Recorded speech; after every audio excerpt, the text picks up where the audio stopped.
Thank you for attending Developer Day 2021, our very first one. I believe that combining Okta with Auth0 allows us to realize faster the dream of a universal identity platform that solves a wide range of challenges that will allow secure access to technology for everyone. We will be doubling down in our investments in the Auth0 brand, in the Auth0 product, and in the Auth0 team to allow innovators of the world, like you, to design, build, and unleash new, exciting technology.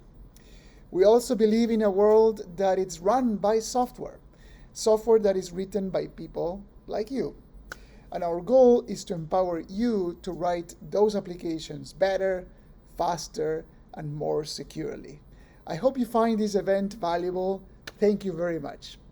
Thanks so much, Eugenio. Welcome to Developer Day, everyone. I'm Sam Julien. And I'm Spivak. Sam and I are so thrilled to be kicking off the very first joint Auth0 and Okta developer event. When we started building out the agenda, we kept coming back again and again to the importance of the work you're doing. We're seeing firsthand how identity is built into code all around the world. And today, we'll be digging into what that looks like, plus so much more. Welcome to Developer Day. There's never been a better time to be a developer. For a long time, developers were kind of overlooked and underappreciated, despite playing a key role in building technologies around which our societies revolve. But that's all changing, and the last 18 months have shown us just how fundamental developers are to our digital world. You're the ones building new applications and experiences to drive innovation, and you need the best tools at your disposal to make this possible. That's so true, Sam. There's so much innovation happening in the work developers are doing with identity, and it's great to be able to help cast a spotlight on that work today. Totally agree, Ali. You all are the ones building our future day in and day out, and we hope this event helps capture the important work you're doing with identity. Chezi and GridSight come to mind for me right off the bat. Both of those are in Auth0's startup program. Chezi is a Tech for Black Founders startup that helps underrepresented students and professionals find jobs, and GridSight helps utilities account for energy load uncertainty caused by renewable energy. Close to home for us, the Okta team recently worked with Epic Digital and Gossamer Games to make Code Tycoon, a game that showcases the choices developers have to make every single day. In the educational nonprofit world, Youth Entrepreneurs provides educators with resources at no cost to them or their schools to teach students entrepreneurial and economic principles. Speaking of education, we're making a donation to Major League Hacking, the official student hackathon league. Auth0 will also become MLH's sponsor next season. Each year, MLH powers over 200 weekend-long invention competitions that inspire innovation, cultivate communities, and teach computer science skills to more than 65,000 students around the world. Now you might be wondering, why are we dedicating an entire event to helping developers learn more about identity? I mean, other than the obvious fact that we're an identity company. Well, identity touches all areas of development. Globally, 26% of developers say they're using authentication APIs in their work. That's more than any other popular type of API, including email and payments. Most of these instances, 3/4 to be exact, are in web applications and cloud or SaaS. So we know that a lot of you are working on authentication, authorization, and identity in your apps, in the cloud, and across all types of tech stacks.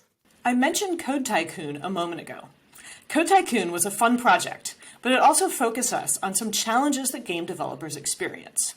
For example, between July 2018 and June 2020, Akamai observed 10 billion credential stuffing attacks within the gaming industry, compared to 152 million web application attacks. Gaming profiles are really enticing for bad actors because they often hold a variety of financial and personal information. So we're taking what we learned from making Code Tycoon and looking for ways we can, collectively with our Auth0 counterparts, help game developers create safer experiences for their users. Developers play a key role in identity, and that role is destined to grow. We know that gaining skills in identity and the surrounding technologies is a worthwhile investment for you, and we hope our sessions today will help you with that. Now, speaking of identity being important for developers, we've actually got Auth0 co-founder and CTO Matias Woloski here to join us. Now, Matias, you were a developer before you started Auth0, right? Yeah, I actually was. I had my first computer when I was 13 years old. It was a 386DX. My first kind of program was actually changing Nibbles and Gorillas games that came with MSDOS in QBasic, so it was pretty fun. Like that first encounter with the computer. And fast forward that, I started, my first job was after high school as a developer in a consulting company. This was year 2000. The company went bankrupt after a couple of years, like everyone else. And then I built my own, did freelancing sometime as well, then consulting company that I founded with a friend of the university. That was when I met Eugenio while working there. And then I founded Auth0 in 2013 and wrote the first, kind of foundational components of Auth0's code. So yeah, I can say that I like writing code. That's really cool. Why do you think identity is so important for devs? I mean, you obviously founded a company based on this idea, but could you tell us your thoughts on the importance of identity for every developer?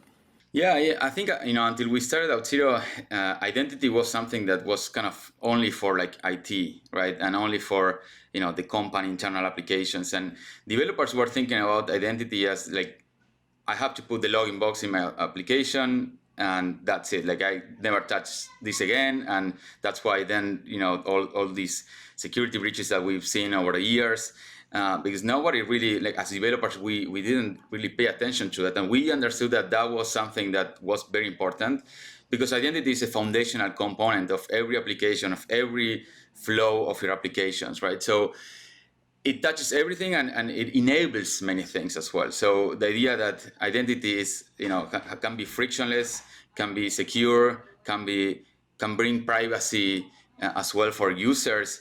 It's a powerful thing, and only developers can change that. That's a reality. We have to rewire every application to work that way.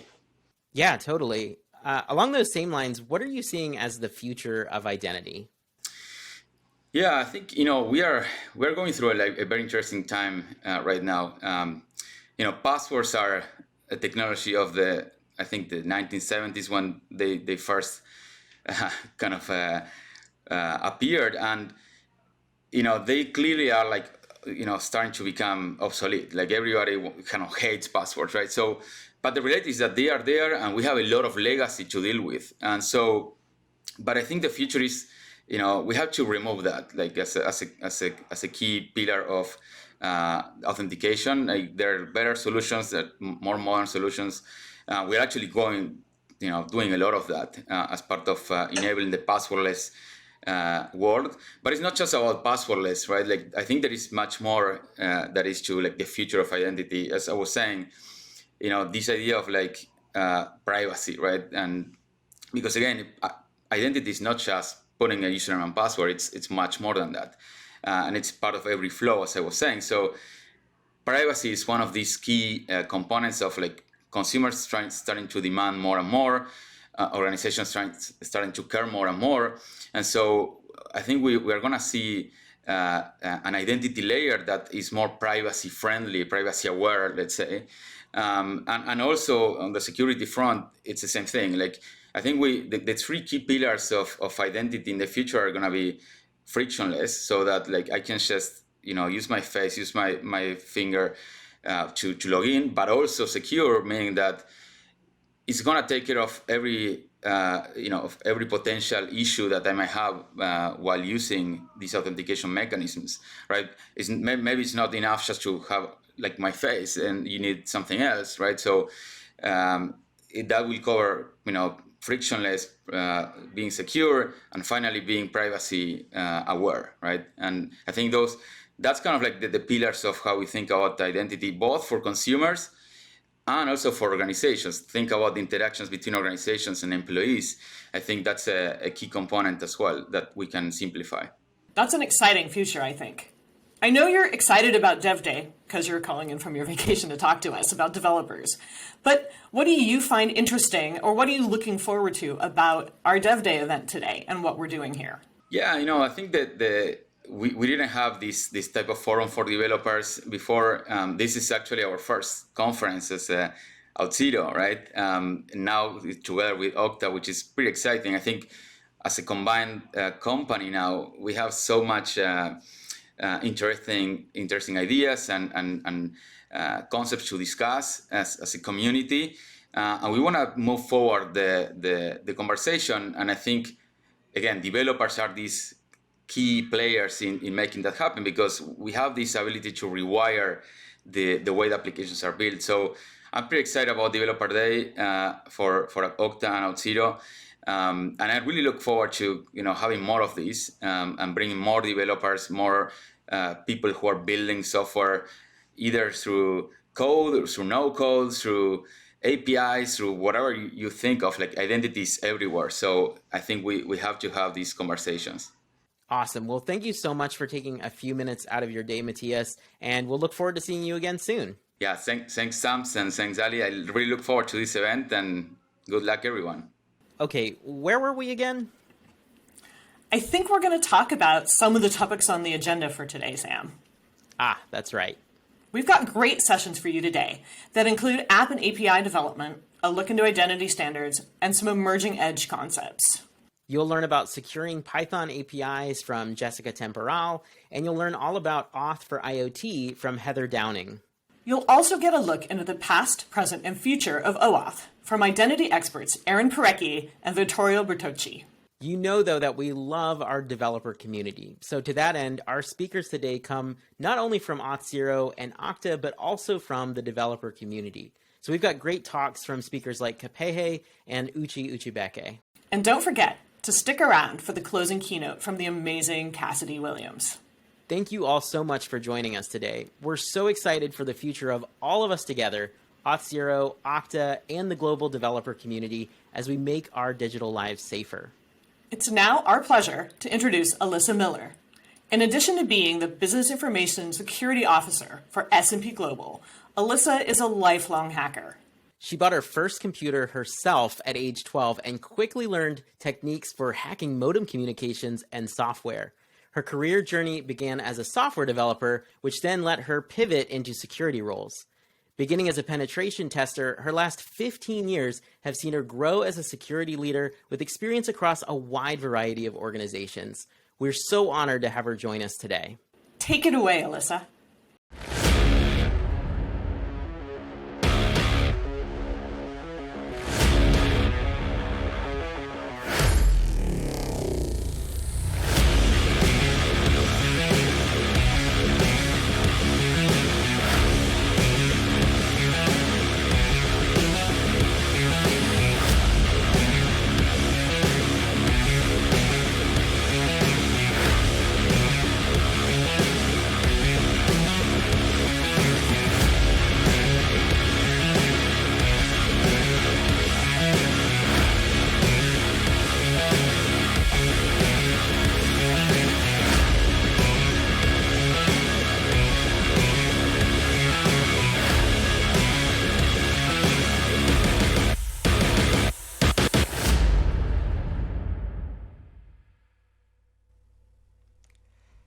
Everybody, welcome to the Okta and Auth0 Developer Day. I am super thrilled to be here with you. It is such an honor to be able to address each and every one of you here, still in the virtual world, unfortunately, but no less an honor just the same. Who am I? I'm Alyssa Miller. I am the Business Information Security Officer for S&P Global Ratings. I lead our security strategy within our credit ratings division, and it's my job to translate business and security and bring those two pieces together into a cohesive strategy. I've been in security for 16 years. Before that, I was a developer. So I've seen the tech world from a lot of perspectives, and one thing that I've learned is how crucial identity has become to protecting our digital way of life. We're chasing ultimately this ideal of the multipass. For those of you who've seen The Fifth Element, you know what I'm talking about. If you haven't seen that movie, well, maybe you don't understand just yet. but we'll get there. I'll help you along the way. So let's start to explore this idea of identity. What is identity? In the physical realm, identity is kind of simple. Identity is basically who we are. It's how we validate that a person is who they say they are for all sorts of reasons. In everyday life, it might be because we need to make sure that they're of the proper age to purchase alcohol, or maybe it's that we need to make sure that it's the person that they claim to be that's boarding an airplane. And so what do? We have authorities who are responsible for producing standardized documentation, which is the proof of our identity. One of those forms is a driver's license, like you see here. And of course, you have to go through various steps, usually with, in this case, the Department of Motor Vehicles, to get that. They do different things to validate that you are who you say you are. They might need to see documentation like your birth certificate or things of that nature. They have various elements of things that they will ask for from you.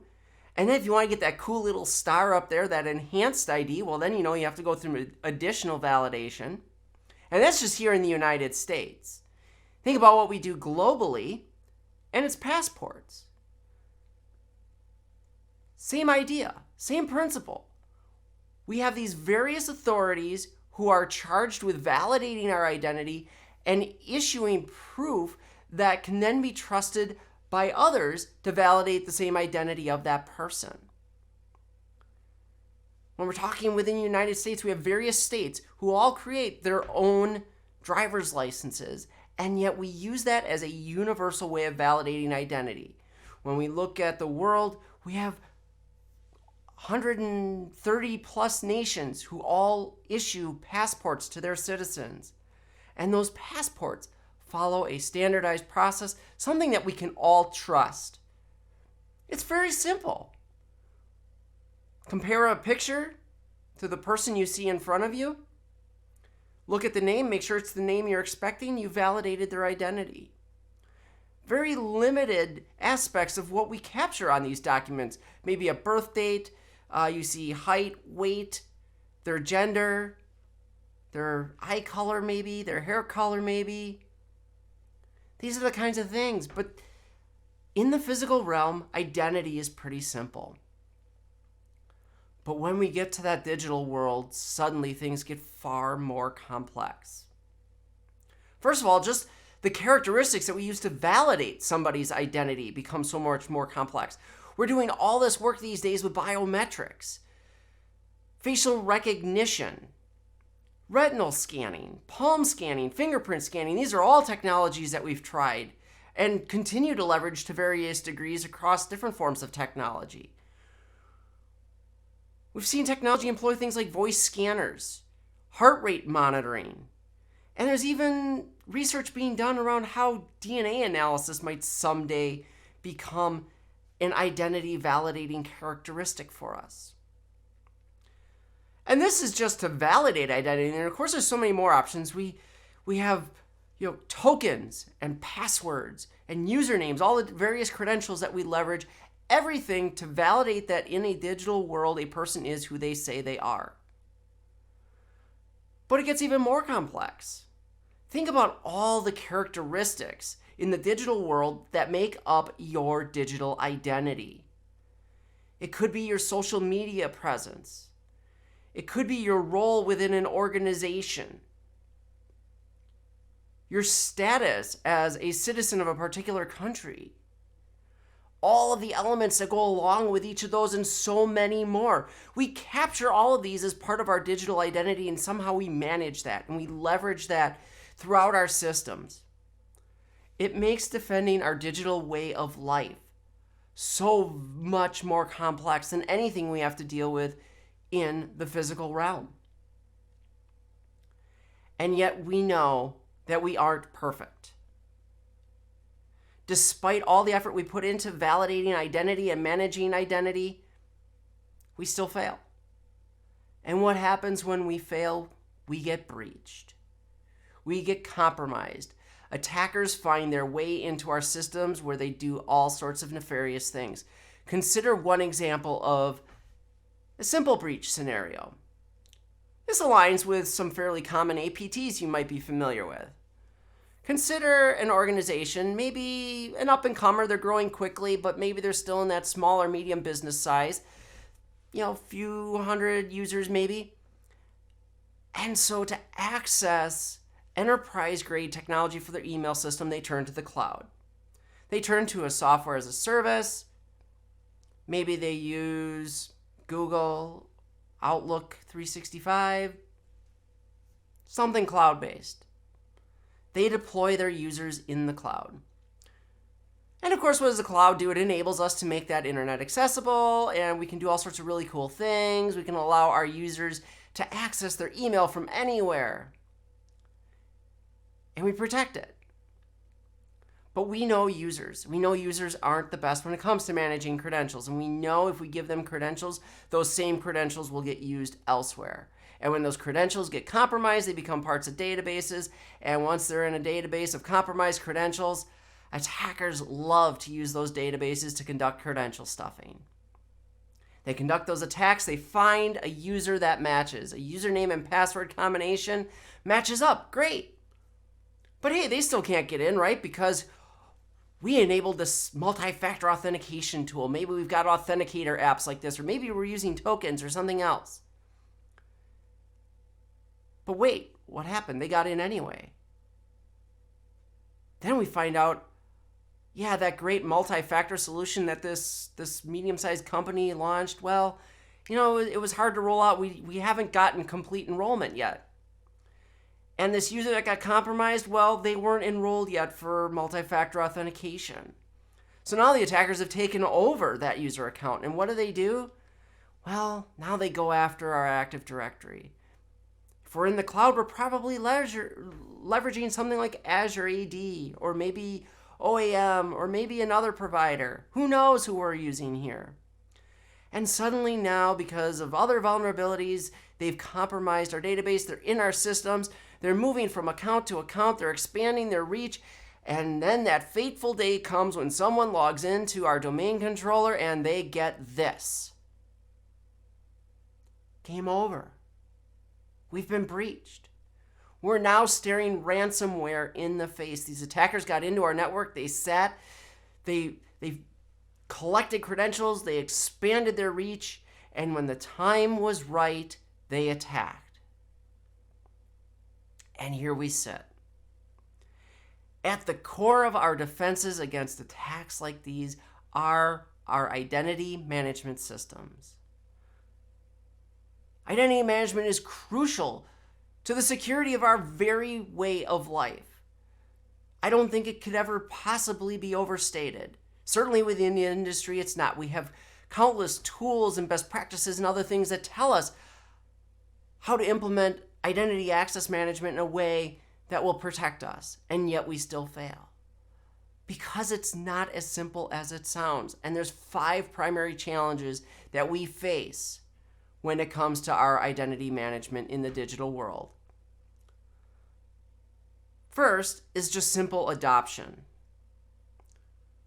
When we roll out an identity solution of any type and we start to think about those unique or those very advanced features, things like multi-factor authentication, for instance, rolling those out to our user base can be difficult.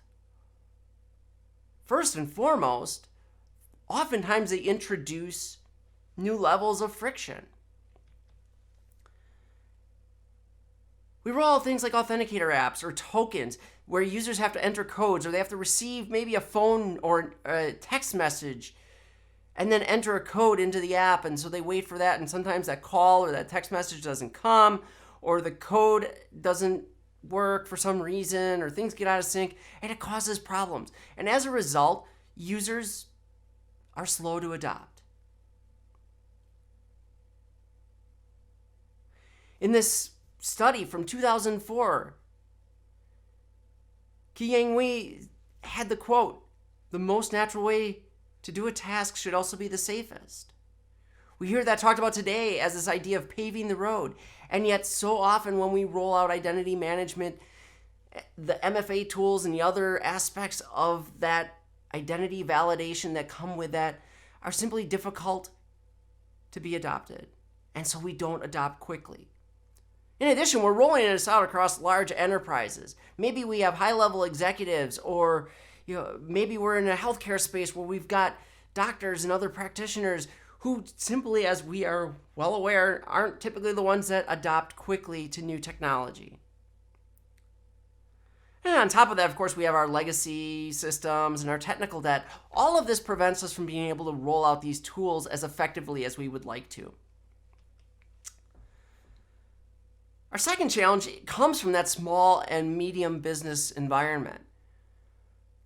Those organizations, maybe a couple hundred to maybe 1,000 or two employees who don't have large budgets, and for them, the best of breed, top of the line enterprise solutions are simply out of reach. But the threat landscape that they face is massive. In 2020, we saw a 424% increase in breaches in small and medium-sized businesses. The organizations that need identity and access management to help defend them the most aren't able to access those advanced features that in enterprise environments are a little more attainable. And that can be a challenge when it comes to identity management.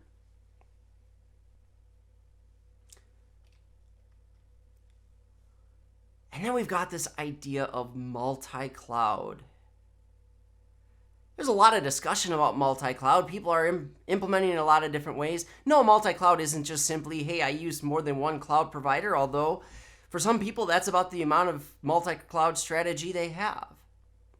But the reality is, according to this study from Flexera, their 2021 State of Cloud report, 92% of organizations have some form of multi-cloud strategy.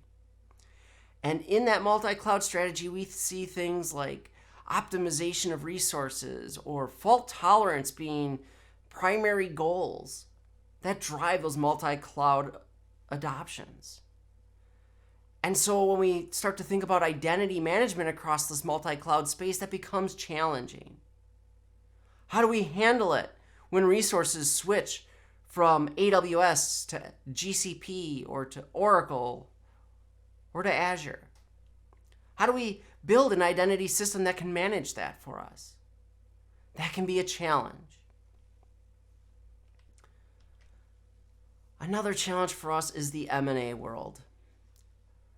Mergers and acquisitions are ever more common, and one of the key struggles that we see when organizations come together is building a comprehensive identity solution.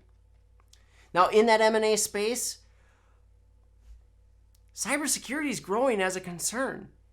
You see this. 100% of the respondents to the survey said that cybersecurity is either increased somewhat or increased significantly when it comes to how they assess their target firms. So when we think about this problem of mergers and acquisitions and how that affects the identity space, these organizations are looking for identity providers that offer solutions that can easily integrate. They need to find ways to have a cohesive strategy that day one post-merger, they have the visibility they need, they have the capability they need to manage two companies now as one. Indeed, reports from KPMG and other large consulting firms who specialize in merger and acquisitions list identity and access management almost universally as one of their top technology objectives in the process of launching a merger. And then what about the compliance space? Compliance is a funny thing. And I don't mean funny, haha, I mean funny as, and it is its own complex world. It's a world that drives so many of our cybersecurity initiatives. It drives so much of what our cybersecurity vendors bring to the table. Indeed, go research the identity and access management marketplace. See how many of the offerings out there talk about enabling compliance, making compliance easier. But yet we still struggle. We struggle with things like visibility. where we need to provide visibility and auditability into the access that people have across our environments. How does our identity and access strategy get implemented on a day-to-day basis? Regulatory environments come into play here as well, don't they? How do we comply with our regulations? There's this growing trend of regulations requiring data residency or data localization. You see it here on this map, all of these red countries who have some form of privacy laws that require data residency, where any data that's collected about their citizens is stored within that country. But it doesn't even just stop there. It gets even more complex because the motivations behind those privacy laws differ. For instance, take China. China insists that all data stored regarding any of their citizens gets stored within systems that exist in China. China does this because they don't want that data being moved to other countries. Understandable. China tends to have a very closed-door policy politically. We understand that. But then move to Russia. Russia's a little bit different. Russia says your primary record for data pertaining to Russian citizens has to exist in Russia. You're allowed to move it to other places too, but it always has to exist in Russia.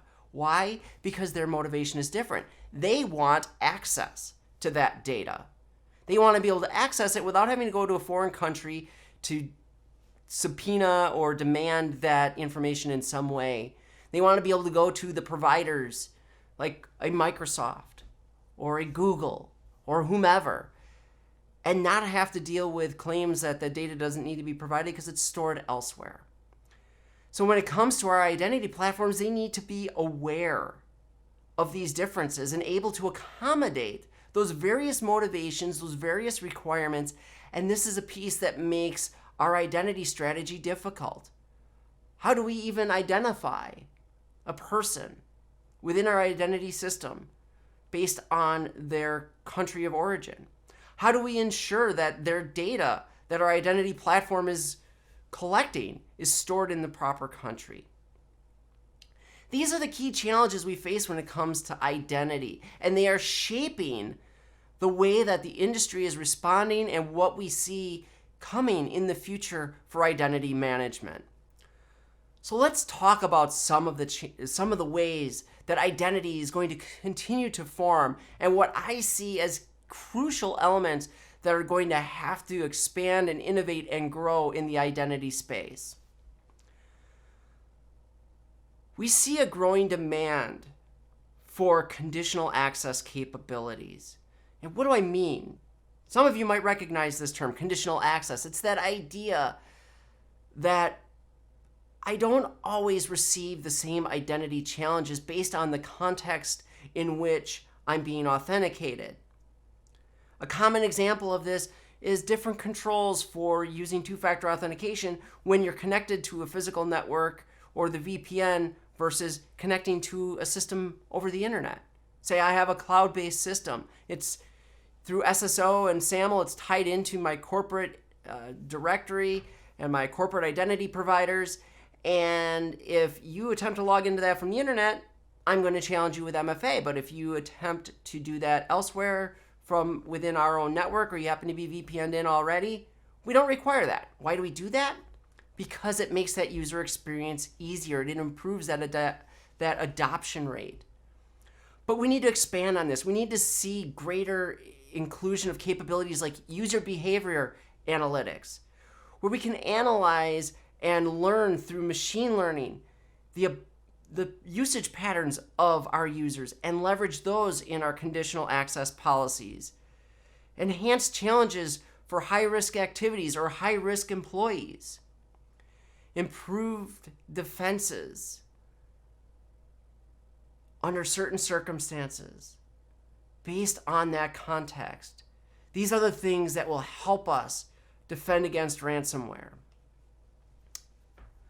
For that small and medium-sized market in particular, where they really struggle to reach that best of breed, we're going to continue to see growth and demand for IAM delivered via either managed security providers or at minimum through software as a service solutions.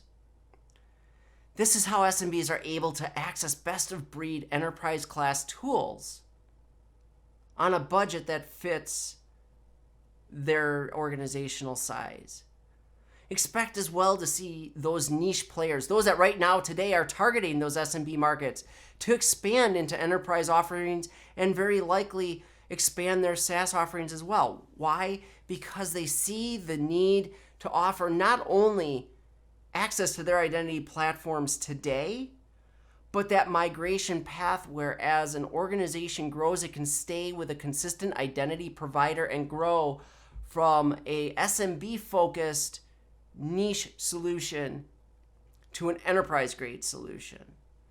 So I expect to see this an area that's going to grow as that demand continues to increase and pushes our providers to develop those innovative capabilities that allow them to target those markets successfully and help address that massive increase in threat posture that affects the SMB market in particular.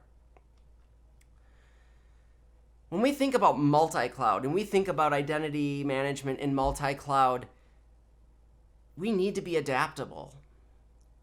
We need to see that ability. I've referenced before the idea of someone who builds a multi-cloud environment for purposes of stability. What happens when Amazon goes down and that organization fails over to their Azure environment? Can our identity provider make that change on the fly? Worse yet, what if our identity SaaS solution is based in an Amazon cloud? Now what happens if Amazon goes down? You'd like to say that never happens, but haven't we seen examples of certain regions in Amazon disappear? Our identity platforms need to be resilient and able to handle that, which means they need to support their own multi-cloud strategy as well. And this doesn't just go to resiliency, this also speaks to the idea of data residency that I discussed before when it comes to compliance. Identity is going to have to support more federated models where components of that identity system can be stored in multiple locations to support data residency requirements and still provide the level of visibility that we need across those multiple clouds. And that leads into our next idea, which is the whole concept of providing abstraction and consolidation of our identity providers. You take a look at a solution like Okta, for instance, and the ability to integrate with external providers. That's a functionality that's going to continue to grow and be in demand. As we look at multi-cloud transformations, various identity providers come into play. We look at that M&A activity and we see how bringing two organizations together oftentimes means leveraging two separate identity providers. How can I have an identity platform that sits on top of this and provides that layer of abstraction and brings those two providers together into a cohesive identity solution? This is a demand that we're going to continue to see grow for years and years to come. And we have a lot of space to grow that capability, to grow that visibility across those providers. And so we're going to see this continue to be a need that's going to see innovation address new problems as they develop, making that consolidation, that abstraction easier, and ultimately enabling not only that M&A activity, but those multi-cloud strategies at a whole new business enabling and business empowering level. And then as we move down into the future, identity and access management needs to begin to enhance our DevSecOps culture. It needs to be a part of our CI/CD pipelines. Think for a moment. Today, it's all about APIs. We throw integrations into cloud and we put APIs out there for our developers to leverage, and that's great. But the demand here is even greater. as we look to how do we enable developers to deploy our solutions more securely and more effectively, think about the concept of software-defined identity models, using things like Terraform or YAML to define our identities and how they integrate into our environments, meeting developers where they live, using threat model information and reference architectures to help us automate monitoring in our identity platforms. This is the longer view of how identity is going to impact and need to be a part of our DevSecOps culture and our pipelines. But back to that multipass, how do we get there? If you haven't seen the movie, the multipass was this universal card that was used for all identity validation in this futuristic world in The Fifth Element. This is what we're chasing. This is what we hope to get to someday. Gartner, in a recent article of theirs, speculated that this is where we're headed in the next 5 years. I don't know that we're that close yet. I think we're much farther off than this. Technology changes far too quickly for us to have a universal identity system. But by providing those layers of abstraction, providing capability across multi-cloud, making conditional access and other technologies to enable an easier user experience part of our identity solutions, that's how we get closer to this ideal perspective of the multipass. So with that, I want to say thank you so much. Here's how you can reach out to me on social media. I'm always happy to continue the conversation. I would love to hear your feedback. I'd love to hear your ideas. I'd love to have you challenge my own ideas. I hope you enjoy the rest of the conference today. We've got a great lineup of speakers coming your way. So I hope that you'll continue to check out the various sessions that we have for you. And thank you once again for being a part of Developer Day. Take care, and I hope to see you again real soon in that physical realm. Thank you, Alyssa, for the fantastic talk and bringing so much energy to our opening keynote. As a reminder, we have a ton of wonderful talks coming up from our community, from Okta, from Auth0. So please stick around and enjoy a whole bunch of more talks around identity. We also have chats going on throughout the whole day, so you can interact with our speakers and other attendees to talk about issues that you care about. And don't forget to come back tomorrow for our developer labs. We have a whole bunch of hands-on workshops that you can dig in and get working with. And last but not least, thank you, Sam, for being such an awesome partner through this whole event and keynote. It's been super fun for me, and I hope everyone else has really enjoyed getting an overview of what we're doing today at Developer Day. Thanks, Allie. We'll see everybody in the chat. Have a great rest of your day.